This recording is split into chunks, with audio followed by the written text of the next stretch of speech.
औज़ुबिल्लाहि मिनश्शैतानिर्रजीम बिस्मिल्लाहिर्रहमानिर्रहीम रब्बि इश्रह ली सदरी व यस्सिर ली अमरी वहलुल उक़दतम मिन लिसानी यफ़क़हू क़ौली सदक़ल्लाहुल अज़ीम। अल्लाहुम्मा सल्लि अला मुहम्मदिन व अला आलि मुहम्मदिन व बारिक वसल्लम। अस्सलामु अलैकुम नाज़रीन, शहज़ाद शौकत प्रोग्राम सनत व मईशत के साथ हमारे ये प्रोग्राम उस सिलसिले की कड़ी हैं जिसमें कि हम एक कंसल्टेटिव प्रोसेस में देख रहे हैं कि किस तरीके से लॉज और पॉलिसीज हमारी सनत और मईशत को कमज़ोर कर रहे हैं। ऐसी क्या वजह है कि 10 करोड़ अवाम बहुत तेजी से गुर्बत की लकीर से नीचे आए हैं, और ऐसा क्या हो रहा है हमारी पॉलिसीज में, ऐसी क्या कमियां हैं कि जिनकी वजह से आने वाले 3-4 सालों में ये 10 करोड़ की फिगर 12 से 14 करोड़ तक पहुंच रही है। ऐसे क्या फैक्टर्स हैं, ऐसी क्या इश्यूज हैं जिनको अगर हम एड्रेस कर दें तो हम गुर्बत से बाहर निकलना शुरू हो जाए। नाज़रीन, पिछले प्रोग्रामों में जो हमारा कंसल्टेटिव प्रोसेस रहा उसमें इनकम्प्लीट लॉ इस डिसेप्शन पे हमने बात की, जिसमें हमने कुछ लॉयर्स, कुछ बिजनेस कम्युनिटी के दोस्त हमारे साथ बैठे। उन्होंने जो चंद बातें की वो यही थी कि अगर बिजनेसमैन जिंदा रहेगा, बिजनेसमैन कमाएगा तो टैक्स देगा। पॉलिसीज के थ्रू जो टैक्स दिया जाता है वो इनकम नहीं है, वो लाइबिलिटी है जो क्रिएट की जाती है आने वाली नस्लों। हमारे लिए जो लॉज हैं अगर उनको देखा जाए नाज़रीन, मैंने कुछ पॉइंट नोट किए कि अगर कोई एक इशू क्रिएट किया जाता है कि जी इस लॉ में ये लकूना है, तो लॉ मेकर्स क्या करते हैं, अपना ऑब्जेक्टिव अचीव करने के लिए उस लॉ में वो वर्ड चेंज कर देते हैं। ऑब्जेक्टिव वही अचीव होता है। मसलन जो सूदी कवानीन थे उसमें अगर एक कंपनी, एक बैंक अपने तय जो सूदी बिजनेस कर रहा था, कुछ अरसे बाद लॉ मेकर ने वो अल्फाज चेंज कर दिए, ऑब्जेक्टिव वही रहा सूदी बिजनेस। इसी तरीके से जब भी हमारे इस पाकिस्तान में कोई चीज हाईलाइट हो जाए पब्लिक में कि इस लॉ के तहत फंडामेंटल राइट्स हमारे ब्रिज हो रहे हैं, छीने जा रहे हैं, तो उस लॉ की वर्डिंग चेंज कर दी जाती है। यूनुस म्यूस साहब ने लास्ट प्रोग्राम में कहा था कि प्रिंसिपल ऑफ पॉलिसी एक ऐसा चैप्टर है जो डाल तो दिया गया कॉन्स्टिट्यूशन में, लेकिन उसकी इंप्लीमेंटेशन नहीं है, उसकी रिस्पॉन्सिबिलिटी नहीं है। एक तो वो, लेकिन जब रिस्पॉन्सिबिलिटी आ जाए, पहला पॉइंट के वर्ड चेंज कर दिया जाता है।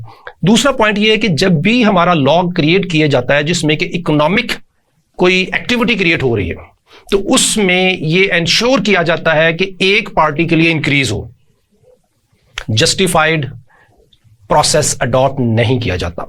नाज़रीन, आप गैस के लॉज देख लें, एनर्जी सेक्टर में बिजली के, गैस के, इन दोनों कवानीन को देखें जहां पे कि एक इन्वेस्टर को लाया जाता है और उसको जस्टिफाइड इंक्रीज की बजाय स्पेशल इंक्रीज दिया जाता है कि वो इन्वेस्ट करे पाकिस्तान में उस सेक्टर में। तो इसका मतलब ये हुआ कि हमारे लॉ मेकर इंटेंशनली एक इंक्रीज क्रिएट करते हैं इकोनॉमिक एक्टिविटी में एक पार्टी के लिए जो कि इस मुल्क में आ रही है। कंपटीशन के साथ जो भी बिजनेस हो वो तो एक्सेप्टेबल है, कंपटीशन के बगैर जो बिजनेस है वो एक्सप्लॉयटेशन है। तीसरा पॉइंट नाज़रीन मैंने नोट किया कि मल्टीपल इंप्लीमेंटेशन। एक लॉ मैं पढ़ रहा हूं, उसकी इंटरप्रिटेशन जो कर रहा हूं वो डिफरेंट कर रहा हूं। मेरा अपोनेंट जो लॉयर है वो उसकी जो इंटरप्रिटेशन कर रहा है वो डिफरेंट कर रहा है। जज साहब जो बैठे हुए हैं वो इसकी इंटरप्रिटेशन डिफरेंट कर रहे हैं। तो इंप्लीमेंटेशन जो है वो डिफरेंट एस्पेक्ट्स में की जाती है। ये भी बहुत बड़ा लकूना है कि हमारा लॉ मेकिंग प्रोसेस इस तरीके से हमारे इकोनॉमिक एक्टिविटीज को रेगुलेट कर रहा है कि एक ही लॉ में मल्टीपल इंप्लीमेंटेशन है। एक अगला पॉइंट नाज़रीन, एम्बिग्यूटी। उस लॉ में एम्बिग्यूटी रख दी जाती है कि ताकि अगर तो हमने अब ये भी एम्बिग्यूटी एक लीगल टर्म है। मैंने एक दोस्त से कहा कि एम्बिग्यूटी, इस लॉ में एम्बिग्यूटी है। उन्होंने कहा जनाब, जज साहब ने पूछना है कि अगर कसाई के पास छुरी है तो वो लीगल है क्योंकि वो बकरा ज़िबा कर रहा है। हमारे पास इंटेंशन नहीं है कि वो कसाई जिसके हाथ में छुरी है वो बकरा ज़िबा नहीं करेगा, किसी को नुकसान पहुंचाएगा। तो हमारा लॉ ये है कि इसमें एम्बिग्यूटी अगर है तो हमने बेनिफिट ऑफ डाउट देना है, हमने उसको रिटेन रखना है ताकि लॉ आगे चले। यानी कि हम इसको कोर्ट में चैलेंज भी नहीं कर सकते कि एम्बिग्यूटी में हम एक पार्टी से वो स्पेसिफिक, अगर उसे हमने अच्छाई लेनी है, शर से बचना है, तो हमें अपने लॉ को कंप्लीट जो करना है, लॉ अगर एम्बिग्यूअस है, एम्बिग्यूटी रखता है, तो हम उसको कोर्ट में जाके चैलेंज भी नहीं कर सकते। दूसरा नाज़रीन, इंग्लैंड में हमारे एक टर्म यूज होती थी कैच 22। कैच 22 ये है कि ऐसी सिचुएशन क्रिएट कर दें कि दूसरी पार्टी हां करे तो मेरा ऑब्जेक्टिव अचीव हो, अगर दूसरी पार्टी ना करे तो मेरा ऑब्जेक्टिव अचीव हो। इसको मिसाल ऐसे दिया करता हूं मैं अपने दोस्तों को समझाने के लिए कि अगर मैंने अपना कोई बिजनेस ऑब्जेक्टिव लेना है पार्टी बी से, तो सिनेरियो कुछ ऐसा क्रिएट करूं डॉक्यूमेंट में, एग्रीमेंट में या केस स्टडी में कि जो मिस्टर बी है वो हां करे तो मेरी जीत है, वो ना करे तो मेरी जीत। एक लेमैन टर्म में नाज़रीन ये है कि अगर मैंने, थोड़ी सी एग्जांपल अजीब है लेकिन नाज़रीन ये कि अगर मैं रिश्ता लेने गया हूं किसी का, तो वो घर वाले हाँ करे तो भी रिश्ता दिया, ना करे तो भी रिश्ता दिया। बात समझाने की है नाज़रीन कि लॉ मेकिंग प्रोसेस में लॉ इस तरीके से ड्राफ्ट किया हो कि जो पाकिस्तानी हैं उनको हर सूरत में बेनिफिट देना ही देना गवर्नमेंट ऑफ पाकिस्तान को, स्टेट ऑर्गन को या इन्वेस्टर्स को। तो इसका मतलब ये नाज़रीन कि जो कैच 22 सिचुएशन है हमारे लॉ मेकिंग प्रोसेस में, उसको भी दूर होना चाहिए। पहला पॉइंट कि जो ऑब्जेक्टिव अचीव किए जा रहे हैं वर्ड चेंज करके, वो नहीं होना चाहिए, वो बेईमानी है, डंडी है। दूसरा पॉइंट, इकोनॉमिक एक्टिविटीज में एक पार्टी के लिए इंक्रीज नहीं, ये एक्सप्लॉयटेशन है। अगर एक पार्टी को इंक्रीज दिया जाए वो justified value, equal value of exchange होना चाहिए। तीसरा, मल्टीपल इंप्लीमेंटेशन नहीं होनी चाहिए। चौथा, एम्बिग्यूटी नहीं होनी चाहिए। पांचवा, कैच 22 पोजीशन जो है वो बहुत ही खतरनाक है, इसलिए हमारी सनत भी कमजोर है, हमारी मईशत भी कमजोर है। अगले पॉइंट है नाज़रीन, वो है स्ट्रक्चर से मुतालिक। हमारा कॉर्पोरेट स्ट्रक्चर क्या है? उसमें एक पार्टी अपने ऑब्जेक्टिव अचीव करे और दूसरी के लिए लॉसेस हो, नुकसान हो, ये तो कोई जस्टिफाइड ट्रेड नहीं है। मसलन हमारे लिए सिचुएशन ये है कि हमने जो इस्लाम के कवानीन हैं उसको अगर फॉलो कर लिया, जो गाइडेंस है शरिया की, तो जस्टिफाइड लॉज बनेंगे, जस्टिफाइड पॉलिसीज बनेंगी जिसमें इक्वल एक्सचेंज ऑफ वैल्यू है। इस वक्त जो एक क्लास है वो अपने ऑब्जेक्टिव अचीव करती है किस तरीके से? पहला, फिक्स प्रॉफिट, अनकंडीशनल प्रॉफिट। मैं प्रॉफिट का लफ्ज चेंज करता हूं, फिक्स्ड इंक्रीज। प्रॉफिट तो होता है ना, प्रॉफिट एंड लॉस के बाद क्या मिलना? Fix increase. दूसरा, प्री डिटरमिन इंक्रीज। तीसरा ये कि जब भी एक जो इंक्रीज ले रहा है वो रिस्क नहीं ले रहा, रिस्क दूसरी पार्टी ले रही, और जो लायबिलिटी है वो दूसरी पार्टी पे डाल दी गई, अपने ऊपर लायबिलिटी भी नहीं ली गई। नाज़रीन, जब तक ये इसको कहते हैं कॉर्पोरेट स्ट्रक्चर। इसकी मैं मिसाल ऐसे लिया करता हूं कि दो भाइयों ने पार्टनरशिप की, एक भाई ने पैसा लगाया, दूसरे ने मेहनत करनी है। जो पैसा लगा रहा है भाई, वो अमीर है, वो कहता है कि मेरे भाई तू मेहनत करेगा, अगर प्रॉफिट हुआ तो मैं आपका पार्टनर हूं, अगर लॉस हुआ तो तुम्हारे पे। ये जस्टिफाइड स्ट्रक्चर नहीं है। इस्लाम में और नॉर्मल जिंदगी में जितने मज़ाहब गुजरे हैं इस दुनिया में इस्लाम से पहले, उन तमाम में ये जस्टिफाइड स्ट्रक्चर नहीं है। जस्टिफाइड स्ट्रक्चर ये है कि दो भाई जब काम करें, दोनों ईमानदार हैं, दोनों मुसलमान हैं, तो इस्लाम में ये है कि दोनों एक दूसरे का हक नहीं रख सकते। अगर एक ने पैसा लगाया है, दूसरे ने मेहनत की है, तो अगर प्रॉफिट आएगा बाहर से, थर्ड पार्टी से, तो दोनों में चाहिए। कॉर्पोरेट स्ट्रक्चर आपका ठीक होना चाहिए। हमारे यहां पार्टनरशिप के अंदर पार्टनरशिप, सेल के अंदर एक और सेल या ट्रांजैक्शन, तो उसकी वजह से एक पार्टी के लिए इंक्रीज हो जाता है, दूसरी के लिए वो एक रिस्क वाला बिजनेस हो जाता है। रिस्क खरीदा या बेचा नहीं जा सकता। तो नाज़रीन, हमारी सनत कमज़ोर इसलिए है कि हमारे मुल्क में जो कवानीन हैं वो इस तरीके से डिज़ाइन किए जाते हैं कि वो एक पार्टी के लिए इंक्रीज हों और मल्टीपल इम्प्लीमेंटेशन हो और एम्बिग्यूटी रखते हों और कैच 22 पोजीशन इंश्योर करते हों कि हर सूरत में एक पार्टी के लिए फ़ायदा ही फ़ायदा हो। यही वजह नाज़रीन कि आज पाकिस्तान में हर आने वाले लम्हे गुर्बत के अंदर पाकिस्तानियों का इजाफा हो रहा है। अब नाज़रीन, इसका हाल हमने पिछले बताया, लेकिन इसके इम्पैक्ट हैं क्या? इसकी वजह से हमारी ज़िंदगियों पे असरात क्या हैं? इसकी वजह से हमारे लिए जो सिचुएशन पाकिस्तान की बनी हुई है वो क्या हो रहा है? मैंने 4 पॉइंट इसमें लिखे हैं नाज़रीन। पहला point, economic injustice has created high degree of risk for the security of Pakistan. क्योंकि 22 करोड़ अवाम है और इकोनॉमिक इनजस्टिस इंक्रीज हो रहा है, नाइंसाफ़ी, मुआशी नाइंसाफ़ी तरक्की पा रही है, बढ़ रही है, जिसकी वजह से क्रंच की सिचुएशन क्रैश में बदल रही है। दूसरा यही वजह है कि हम क्रंच से क्रैश जाते हुए हमारी सॉवरेनिटी, इंटेग्रिटी और सॉलिडिटी भी स्टेक पे आ गई, कंप्रोमाइज हो चुकी। अगला पॉइंट ये कि नाज़रीन, वेल बीइंग ऑफ पाकिस्तान, जो कॉन्स्टिट्यूशन हमें कहता है कि पाकिस्तानियों की वेल बीइंग के लिए काम करना है, उस वेल बीइंग में जो सिचुएशन क्रिएट हुई है वो भी डैमेज हो चुकी है। और जो पाकिस्तान के रिसोर्सेज हैं, लास्ट प्रोग्राम में नाज़रीन करेंसी डिवैल्यूएशन, रिसोर्सेज डिस्ट्रॉय हो गए, क्योंकि करेंसी डिवैल्यू होती है, रिसोर्सेज डिस्ट्रॉय हो जाते हैं। हमारे इकोनॉमिक रिसोर्सेज आने वाली नस्लों के लिए डिस्ट्रॉय हो गए। क्यों? इसी लॉ मेकिंग प्रोसेस में जो एम्बिग्यूटीज रखी जाती हैं। और आखिरी पॉइंट नाज़रीन इस पॉइंट में ये कि हम हैं इस्लामिक रिपब्लिक पाकिस्तान। इस्लाम इजाज़त नहीं देता कि किसी का 1 ग्राम भी खाया जाए। इस्लाम इजाज़त नहीं देता किसी ऐसे कानून की जिसमें कि गरीब पर ऐसा टैक्स इंपोज किया जाए जो उसके लिए ऐसी लाइबिलिटी हो जो वो अपनी जेब से पे कर रहा है, जिसके ऊपर उसको बेनिफिट नहीं है। हज़रत उमर फारूक रज़ी अल्लाह ताला अन्हु का दौर, उमर लॉ जिसे भी कहते हैं यूरोप में, उस दौर में अगर आप स्टडी करें जो लॉ मेकिंग प्रोसेस था वो क्या था। इंशाल्लाह अगले प्रोग्राम में हम उस पर प्रोग्राम करेंगे कि हज़रत उमर रज़ी अल्लाह ताला अन्हु के दौर में लॉ मेकिंग प्रोसेस क्या था, लॉज की हकीकत क्या थी और सब्सटेंस क्या था, उसके अंदर जो मगज़ था उन लॉज का, जो ऑब्जेक्टिव अचीव करना था वो क्या था। उसमें नाज़रीन किसी आदमी पे वो जो टैक्सेस इंपोज किए हज़रत उमर फारूक रज़ी अल्लाह ताला अन्हु के दौर में, किसी के लिए बर्डन नहीं थे, फायदा ही फायदा था। इकोनॉमिक एक्टिविटीज ऐसे क्रिएट होती थी, उस एक्टिविटीज में जो सरप्लस था वो हुकूमत वक्त टैक्स की सूरत में लेती थी। आज के दौर के जो लॉज हैं उसमें वेल्थ सर्कुलेशन में जो इकोनॉमिक एक्टिविटीज क्रिएट होती हैं उसमें प्रॉफिट या मार्जिन या सरप्लस नहीं जाता गवर्नमेंट ऑफ पाकिस्तान के पास, बल्कि इक्विटी वैल्यू चली जाती है, रिसोर्सेज डिस्ट्रॉय हो रहे हैं। इट मीन जो आखिरी पॉइंट है वो ये है कि it has failed to preserve the Islamic ideology which was the basis for the creation of Pakistan. Pakistan की क्रिएशन, पाकिस्तान को मार्ज़े वजूद में लाने की एक वजह थी इस्लाम।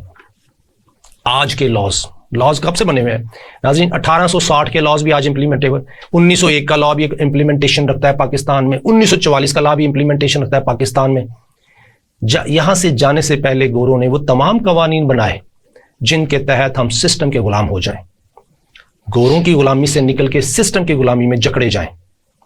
अपने आप को इंडिया ने तो 1959 में निकालने के लिए सब्सटेंशियल स्टेप्स लिए, लेकिन पाकिस्तान ने कोई स्टेप नहीं लिया। पाकिस्तानी गवर्नमेंट ने, शायद इंटेंशन नहीं है, शायद समझ नहीं है, शायद करना नहीं चाहते, या शायद मेरे लंबे सवाल का जवाब नहीं है कि हुकूमत वक्त क्यों नहीं चाहती कि वो लीगल फ्रेमवर्क हो जिसमें मुआशी इंसाफ हो, जिसमें खुशहाली हो, जिसमें पाकिस्तान की सिक्योरिटी हो, जिसमें पाकिस्तान की तरक्की हो।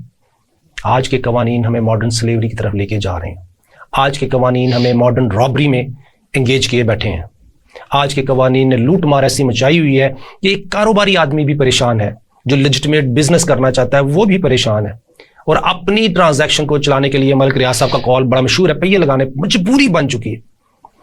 और इस सिस्टम को जब भी बदलने की कोशिश की जाती है तो सबसे पहले जो इसके अंदर रुकावट है वो हमारा सरकारी मुलाजिम है, क्योंकि सरकारी मुलाजिम को अपनी तनख्वाह जाती नजर आती है, अपने बेनिफिट जाते नजर आते हैं, सबसे बड़ी रुकावट बन जाता है।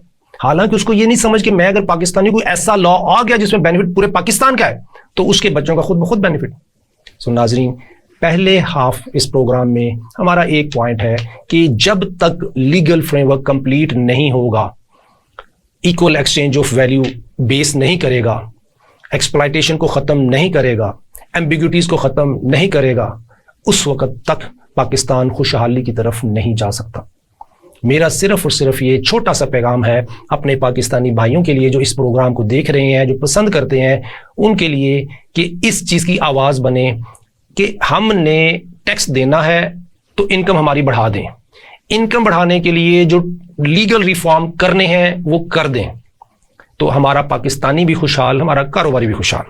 नाजरीन, इसके साथ अगला पॉइंट ये है कि बात ये है कि मैंने प्रोड्यूसर साहब से रिक्वेस्ट की है कि व्हाइट बोर्ड प्रेजेंटेशन में मुझे अगले किसी प्रोग्राम में रखें, क्योंकि बहुत से अहबाब के ईमेल क्वेश्चन आ रहे हैं कि जी ये किस तरीके से हम मॉडर्न स्लेवरी में जा रहे हैं, मॉडर्न रॉबरी में जा रहे हैं, क्योंकि मेरे पास कैलकुलेटर तो होता नहीं, तो फिगर जब जबानी बातें करते हैं तो वो इधर उधर हो जाती हैं, तो हमें एग्जैक्टली बताया जाए कि हम किधर जा रहे हैं। मुझे उम्मीद है कि हमारे प्रोड्यूसर साहब नेक्स्ट प्रोग्राम में अगर व्हाइट बोर्ड की एक्सेस देते हैं तो इंशाल्लाह खड़े होकर स्टेप बाय स्टेप मैं एक्सप्लेन करूंगा कि हम पाकिस्तानी किस तरीके से लॉस में जाते हैं। नाज़रीन, इस वक्त हम ब्रेक लेते हैं, ब्रेक के बाद अगले स्टेप पे चलते हैं इंशाल्लाह। वेलकम बैक नाज़रीन। ब्रेक से पहले हम बात कर रहे थे कि लॉ मेकिंग प्रोसेस को किस तरीके से ठीक किया जा सकता है ताकि हमारे आने वाले पाकिस्तानियों के लिए खुशहाली ही खुशहाली हो। मैंने कुछ पॉइंट नोट किए थे नाज़रीन इस प्रोग्राम के लिए कि हमारे मुल्क की जो पॉलिसीज डिस्ट्रॉय कर रही हैं इकोनॉमिक रिसोर्सेज को, पब्लिक डेट इंक्रीज हुए जा रहा है, करेंसी डीवैल्यू हुए जा रही है, प्राइस इंस्टेबिलिटी पीक पे है। हुकूमत वक्त का काम है कि इस तरीके से डिमांड सप्लाई को मैनेज करना, इस तरीके से इकोनॉमिक रिसोर्सेज को मैनेज करना कि प्राइस स्टेबल रहे। लेकिन प्राइस इंस्टेबिलिटी हर पाकिस्तानी को पता लेकिन लॉ एम्बिग्यूअस है कि प्राइस इंस्टेबिलिटी की डेफिनेशन चेंज कर दी जाती है। अगर प्राइस स्टेबिलिटी की डेफिनेशन है कि 20% इन्फ्लेशन हो गई, एक 100 रुपए का आटा था वो 120 का पहुंच गया और 20% इन्फ्लेशन है, तो प्राइस स्टेबल है। दूसरे लफ्जों में फूड जो 3 रुपए की 4 रुपए की रोटी मिला करती थी वो 20 रुपए की मिलती है। अगर हुकूमत वक्त कहती है कि जी 20-25% इन्फ्लेशन के तहत 4 रुपए की रोटी 20 रुपए की मिल जाए तो ये ठीक है। नाज़रीन, इसलिए कि लॉ एम्बिग्यूअस है तो हम उसके ऊपर कुछ नहीं कर सकते। अगर लॉ ये कहता कि 4 रुपए की रोटी 4 रुपए की ही मिलनी चाहिए, 20 की नहीं मिलनी चाहिए, तो 4 रुपए की प्राइस एक रोटी की फिक्स होती तो एक आम आदमी खुशहाल होता। लेकिन लॉ ये कहता है कि 4 रुपए की रोटी 20 रुपए की मिल जाए और इन्फ्लेशन होती रहे, और इन्फ्लेशन के तहत वो ठीक है, क्योंकि इसका मतलब प्राइस स्टेबिलिटी की डेफिनेशन चेंज कर दी लॉ ने, तो रिस्पॉन्सिबिलिटी खत्म। इसको मिसाल देता हूं नाज़रीन, दोबारा मिसाल देता हूं कि एक तंदूर वाला है, वो 4 रुपए की रोटी 5 रुपए की कर देता है। आज का रेट 4 रुपए का है, कल का 5 रुपए का रेट है। आज का रेट 4 रुपए लीगल, कल का रेट 5 रुपए, गवर्नमेंट ने अनाउंस कर दिया लीगल। लेकिन 4 रुपए की रोटी 2 सालों में 20 रुपए की होगी, और लॉ ये कहता है चूंकि इन्फ्लेशन है ये होनी चाहिए, तो ये भी लीगल। इसका मतलब प्राइस स्टेबिलिटी है ही नहीं। लेकिन लॉ के मुताबिक 4 रुपए की रोटी 20 रुपए की मिल जाए, लीगल है। लॉ सर कंप्लीट होगा तो खुशहाली आएगी, लॉ कंप्लीट नहीं है तो खुशहाली नहीं है। और उसके बाद पब्लिक डेट की वजह से जो पब्लिक डेट गवर्नमेंट इंक्रीज कर रही है, डेट ट्रैप हम पे बढ़ते जा रहे हैं जिसने मॉडर्न स्लेवरी क्रिएट की हुई है। उसके साथ साथ हमारे लिए जो सबसे इंपॉर्टेंट पॉइंट है सर वो ये कि हम पाकिस्तानियों को मजबूर किया जा रहा है कि इन लॉज के तहत हम गुलामी वाली मजदूरी करें। गुलामी की मजदूरी क्या है नाजरीन? गुलामी की मजदूरी यह है कि जिसने मुझे जॉब पे रखा है वो मुझे एक्सप्लॉइट कर रहा है, क्योंकि उसको पता है कि इसके पास कोई और अपॉर्चुनिटी नहीं है। इसके घर का खर्चा चाहे लाख रुपए का है, चाहे इससे मैं 10 लाख का काम ले रहा हूं, लेकिन मैंने इसको एक्सप्लॉइट करना है।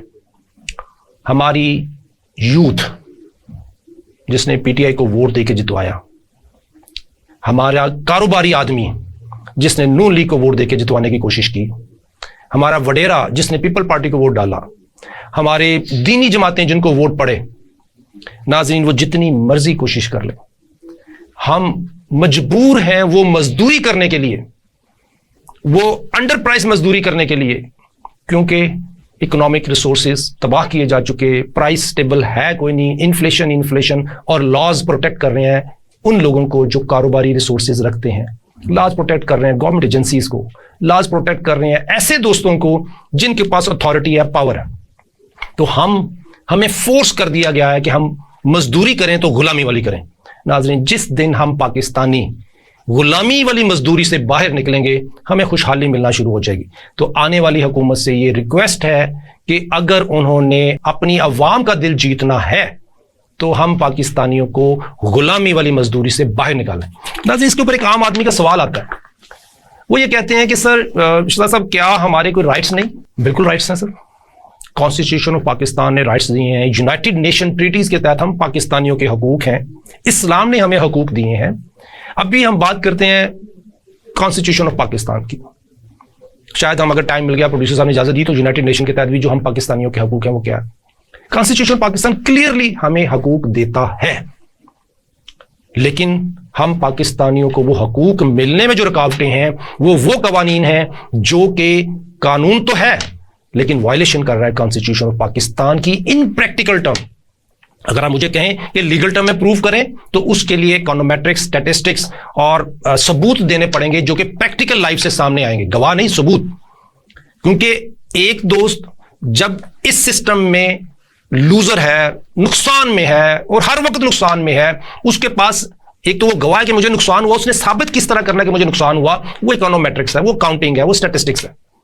कॉन्स्टिट्यूशन ऑफ पाकिस्तान क्या कहता है उसके लिए तो हम कोशिश करेंगे कोई अपने दोस्त लॉयर को इंशाल्लाह, क्योंकि देखिए अभी ये प्रोग्राम मैं अकेले इसलिए कर रहा हूं कि आने वाले वक्त में आज की डिबेट के मुताबिक हम बहस कर सकें। तो वकील हजरात, एडवोकेट हजरात इस चीज को ज्यादा बेहतर समझते हैं, लेकिन मेरे क्वेश्चन है, कंसर्न है, उसको मैं अभी बता रहा हूं। आर्टिकल 8 ये कहता है कि जो कानून इनकंसिस्टेंट है, जो कानून इनकंसिस्टेंट का मतलब होता है कि ठीक नहीं है, जो अपना काम ठीक नहीं कर रहा, जो इस तरीके से इनकंसिस्टेंट है कि कानून कुछ है, इंप्लीमेंटेशन कुछ है, जाना मशरिक में था ले मगरिब में जा रहा है, वो इनकंसिस्टेंट है। नाज़रीन, मैंने हज करने मक्के जाना है, मक्का की बजाय मुझे यूएसए की फ्लाइट में बिठा दें तो मैं हज नहीं कर पाऊंगा। तो वो लॉ इनकंसिस्टेंट हुआ जो हमें हज करने के लिए मक्का की बजाय यूएसए ले जाए। सो आर्टिकल 8 ये कहता है हर वो कानून जो इनकंसिस्टेंट है वो लीगली बाइंडिंग ही नहीं है, वो वाइड है, उसका कोई असर नहीं है। इस असना में अगर हमारे दोस्त जो लॉयर हैं, जो जजेस हजरात हैं, अगर वो देखें कि क्या हमारे फाइनेंशियल लॉज इनकंसिस्टेंट हैं, हमें तो जाना था जन्नत की तरफ, खुशहाली की तरफ, तरक्की की तरफ। क्या हमारे कवानीन हमें जन्नत की तरफ लेके जा रहे हैं? क्या हमारे कवानीन खुशहाली की तरफ लेते जा रहे हैं? हमने तो हज पे जाना था नाजरीन, हमें कहाँ लेके जाया जा रहा है? तो आर्टिकल 8 के तहत अगर कोई जज सुओ मोटो ले तो उसको अंदाजा होगा कि फाइनेंशियल लॉज इस मुल्क में किस तरीके से हमें जहन्नुम की तरफ लेके जा रहे हैं। हमारे राइट्स हैं नाजरीन। एक आम सब्जी फरोश को भी ये समझ जाना चाहिए कि कॉन्स्टिट्यूशन ये कह रहा है अंधा कानून एप्लीकेबल नहीं है, कॉन्स्टिट्यूशन ये कह रहा है इनकंसिस्टेंट कानून एप्लीकेबल नहीं है, वाइड है। कॉन्स्टिट्यूशन के तहत हमारे पास राइट है, तो क्या ये राइट हमें मिल सकता है? नाज़रीन, ये क्वेश्चन है मेरा अपने इक़्तिदार आला में बैठे हुए दोस्तों से। हम पाकिस्तानियों को अगर इस मुल्क को बचाना है, इस पाकिस्तान को बचाना है, तो हमें अंधे कवानीन से जान छुड़ानी होगी। नाज़रीन, अगला आर्टिकल